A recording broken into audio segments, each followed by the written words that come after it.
Hey, yeah, this is Larry Yeager at Yeager Cycle. So I'd like to try to show you a little bit about how to inspect and clean or remove the air filter on a Pam America.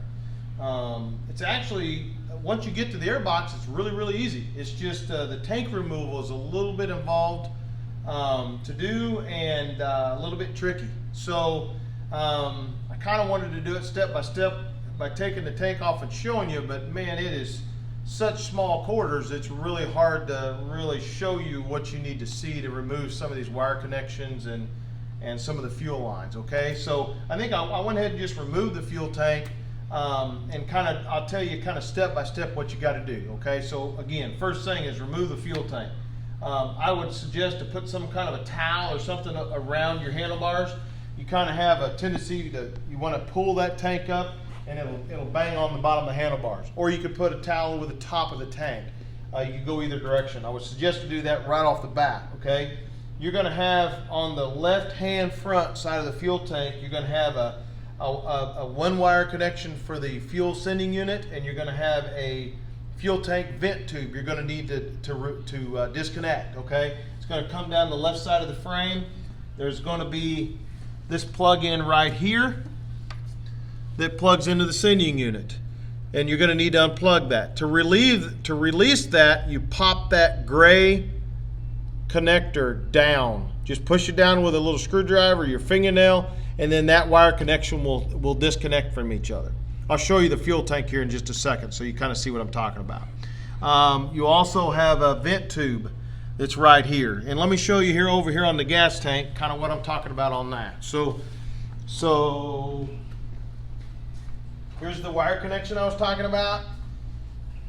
And then you also have this vent tube that plugs into that rubber hose. There's going to be a clamp right here that you're going to cut and need to destroy basically to get it off. And you just separate the rubber hose from the vent line, and then these will just stay right on the gas tank, just like that, okay? All right, so once you get that, and again, that's all on the left front of the fuel tank, okay? Then you're going to have one bolt right here with a nut. It's a 13 millimeter nut and a 10 millimeter bolt goes right here. You're going to remove on the back of the tank. You're going to have a 10 millimeter bolt that goes up in this hole right here in the frame that bolts the right front part of the fuel tank down. You're going to have the same thing on the left side of the tank. So you're going to have a bolt that goes up through this hole in the frame right here that you take out. It is a 10 millimeter bolt. So again, 3 bolts to hold the fuel tank on. This one right here on the very back center, and the one on the right front and the left front. Okay, so when you get them loose, then your fuel tank is loose. It's snug because it's sitting on top of this air box cover, but it is loose. Okay, next step's the hard steps. So the fuel line is attached to the bottom of the fuel tank on the fuel pump, and you remove it right down here, okay? So you pop this little cover off. It's just held on there is all it is. Let me show you here. It's just held on with those three knobs right there. So just pop it off. It gives you a little bit more room, just like that. Then you're going to want to remove this fuel line. So I'm going to go ahead and take it off, and then I'll kind of show you how it works. So you're going to push in this chrome ring.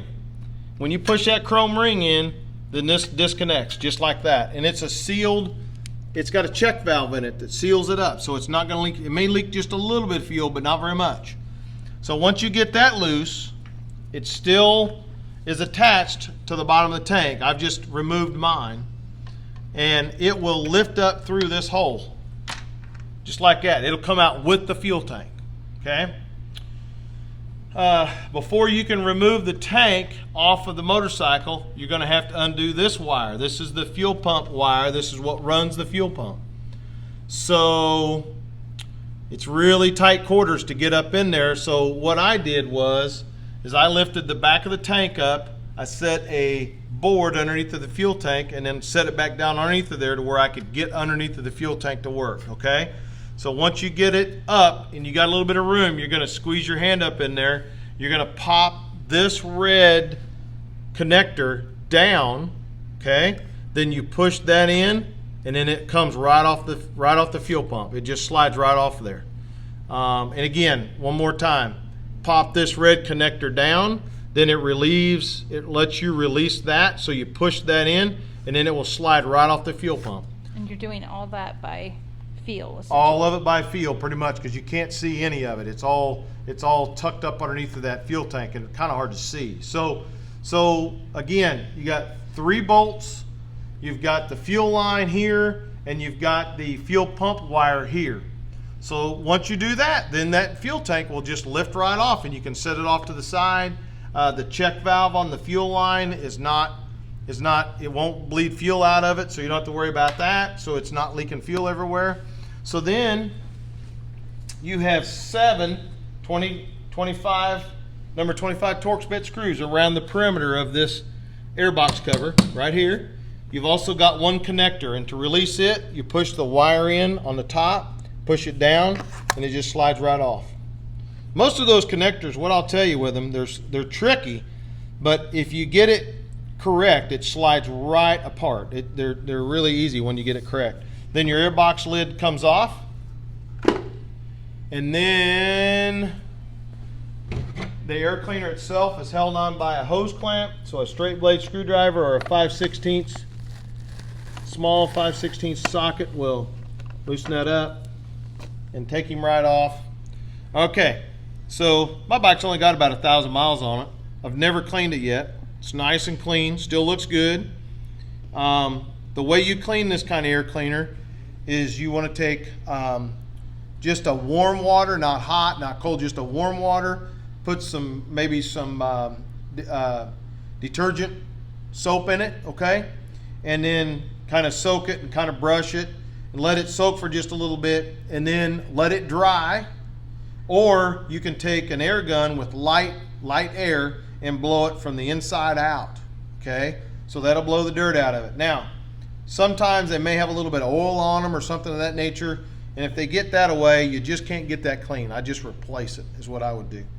So, but generally it's just dirt. You want to clean around the inside of the air box too if you can. You're also supposed to clean this tube out here. Take this tube off and clean it. That's a crankcase vent. They say to clean it. So really, that's about what you got.